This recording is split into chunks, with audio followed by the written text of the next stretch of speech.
જય શ્રી કૃષ્ણ, રાધે રાધે. વૈષ્ણવ, આજે આપણે પપૈયાનો માનભોગ સિદ્ધ કરવાનો છે, જેના માટે અહીં 1 કપ એટલે નાનો કપ છે. આપ કોઈ બી માપ ફોલો કરી શકો છો. એની જગ્યાએ આપ કટોરીનું બી માપ લઈ શકો છો. તો એનો 1 કપ અહીં પલ્પ લીધું છે, બરાબર. નાનકડો કપ લીધું છે એટલે 1/4 છે આ. તો કઢાઈ લીધી. કઢાઈમાં પહેલાં આપણે પલ્પને પધરાવી દેવાનું. ગેસની ફ્લેમ ધીમી રાખવાની. હવે ધીમી શા માટે રાખવાની છે? કારણ કે જે પપૈયાનો રસ છે ને એ બળી જવું જોઈએ, એટલા માટે ગેસની ફ્લેમને ધીમી જ રાખવાની, બરાબર. અને ધીમા ગેસે એનો રસ આખો બળી જાય ત્યાં સુધી આપણે એને શેકવાનું છે.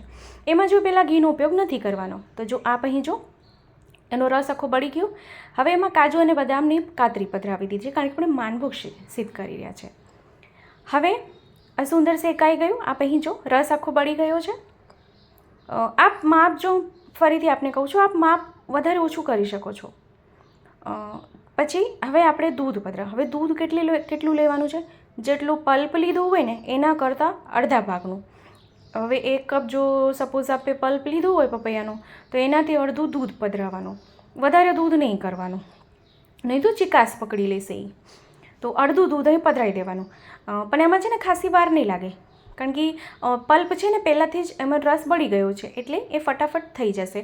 તો આપણે જો દૂધ પધરાવ્યા પછી તરત જ આ ઘટ્ટ થઈ ગયું. આપણે જો મેં વિડીયો છે ને કટ નથી કર્યો, કે જેનાથી શું છે કે આપને પ્રોપર બધી ખબર પડે.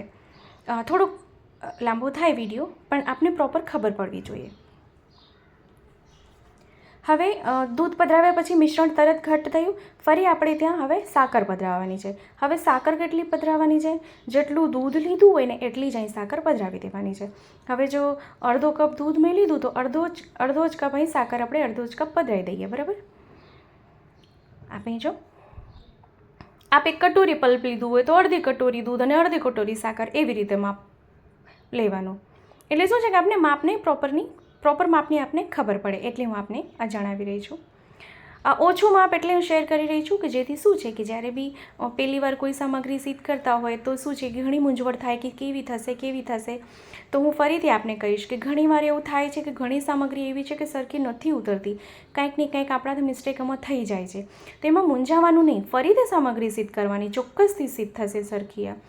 તો આ સ્ટેજ પર આપણે સાકર ઓગળી જાય ને, સાકર ઓગાળવાની. સાકર ઓગળી જાય પછી એમાં 1 ચમચી ઘી પધરાવ્યું.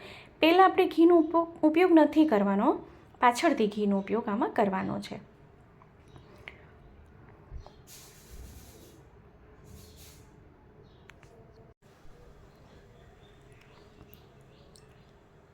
તો અહીંયા છે ને જે ખાંડ આપણે પધરાવી છે ને એનો ભાગ બળી જાય ને એટલું જ, ખાલી સાકર બળે ને એટલી વાર જ આપણે એને હલાવવાનું છે, નહીં તો પાછું બરફીનું ટેક્સચર થઈ જશે આ. હા, પપૈયાની બરફી બી ખૂબ જ સુંદર થાય છે. એનો વિડીયો બી આપ સાથે હું ચોક્કસથી શેર કરીશ. એક વૈષ્ણવે મને કીધું છે કે રક્ષા રાખડી શ્રી પ્રભુ માટે કેવી રીતે સિદ્ધ કરાય, બનાવાય ઘરે, એ શેર કરો. તો રક્ષા રાખડીનો વિડીયો આપ સાથે ચોક્કસથી હું શેર કરીશ.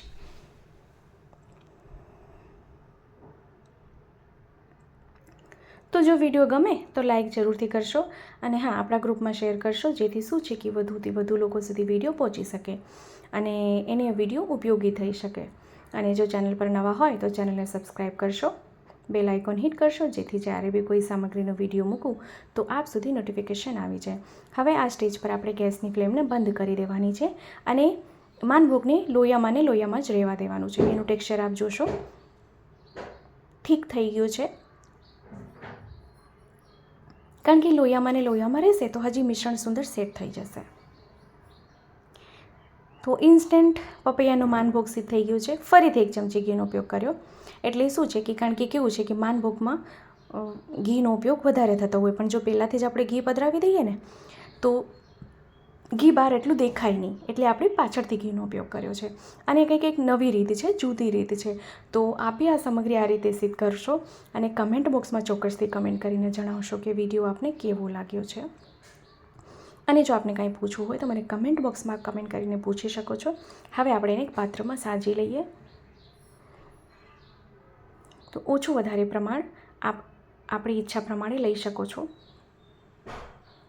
તો આપેનું ટેક્સચર જો કેટલું સુંદર આવ્યું છે, ખૂબ સુંદર પપૈયાનું માનભોગ સિદ્ધ થઈ ગયું છે. શ્રી પ્રભુને ભોગ ધરી શકાય તેમ ઉપરથી કાજુ બદામ પિસ્તાની કાતરીની સજાવટ કરી લઈએ.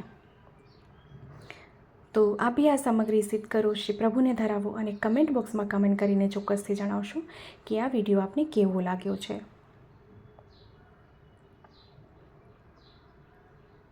આપને કંઈ ડાઉટ લાગતો હોય તો ફરીથી આપ પૂછી શકો છો.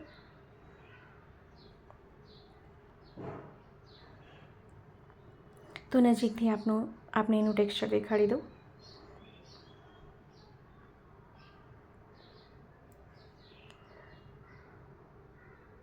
તો આપણે ફરીથી મળશું નવા વિડીયો નવી સામગ્રી સાથે. ત્યાં સુધી આપ સૌને મારા જય શ્રી કૃષ્ણ.